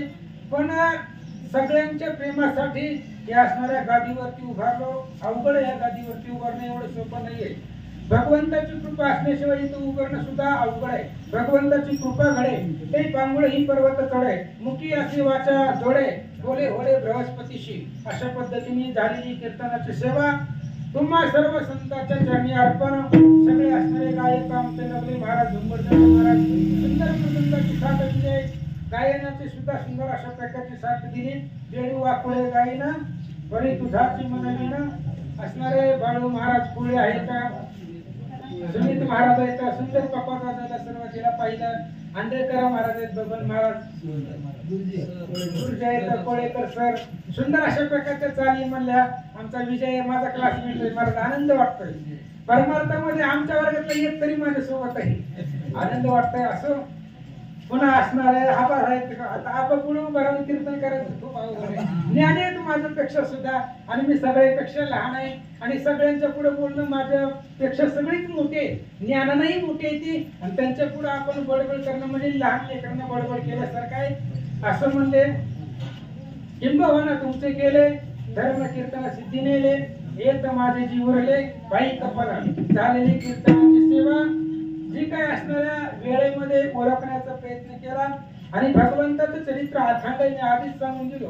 पृथ्वीचा कागद जरी केला तरी तिचं चरित्र संपणार नाही, एवढं अथांग आहे. पण आपल्या बुद्धीला जेवढं जमल तेवढं, जेवढं आपले ज्ञान आहे तेवढं त्या पुरतं सांगण्याचा प्रयत्न केला.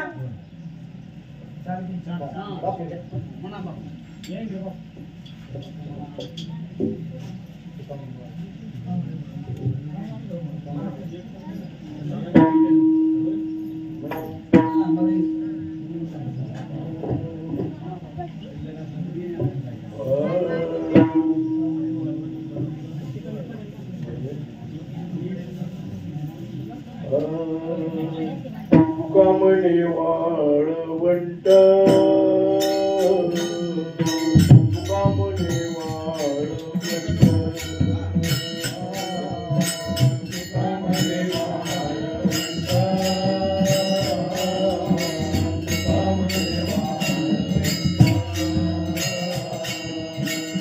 कामने वाळवंट,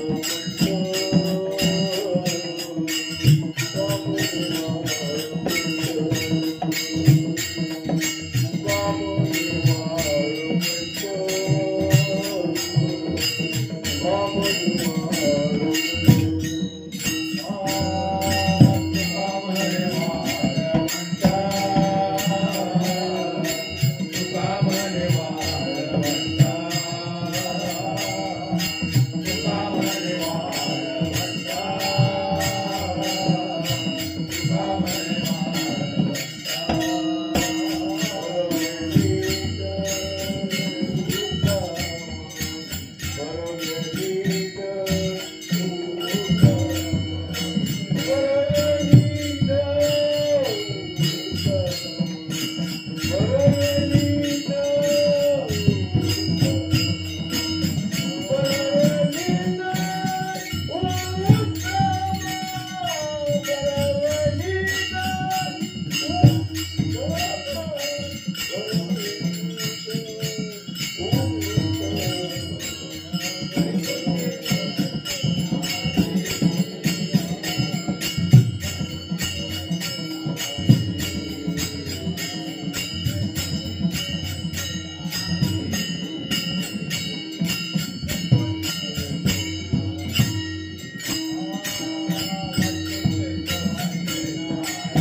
उपजून ये पुढती येऊ काला खाऊ दही भात वैकुंठी तो ऐसे नाही कवळ काही काल्याचे एकमेका मुखी सुखी घालू हुंबारी वैकुंठी तो ऐसे नाही कवळ काही काल्याचे तुका म्हणे वाळवंता गर्वेनी असो अशा प्रकारे झालेली कीर्तनाची सेवा जी काय असणार आहे माझ्या बुद्धिमत्तेला जे पटलं किंवा जे मला भगवंतानी बुद्धी दिली त्या पद्धतीने सांगण्याचा प्रयत्न केला जे ह्या कीर्तनामधून जे जे तुम्हाला चांगलं वाटल ते तुम्ही घरी घेऊन जावा तर या कुणाच्या माझ्या एका शब्दावरनं जर कुणाचं मन दुखावलं असेल किंवा कुणाच्या मनाला काही त्या ठिकाणी शब्द रूपी बाण लागला असेल तर उदार अंतःकरण कारण तुम्ही सगळे श्रोते संत आहे संत उदार तुम्ही उदार असतात त्यामुळे उदार अंतःकरणापासून विकृत समजून त्या ठिकाणी माफ करा आणि झालेली सेवा सर्व तुमच्या संतांच्या जय विठ्ठल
कुंडली विठ्ठल श्री ज्ञानदेव तुकाराम पंढरीनाथ भगवान की जय गौरी ज्ञानेश्वर महाराज की जय गुरु तुकाराम महाराज की जय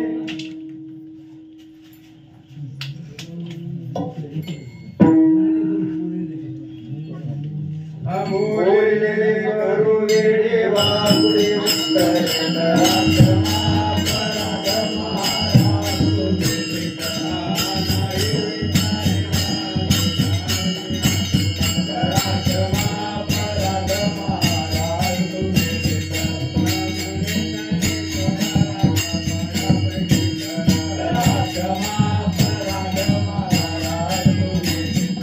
Thank you.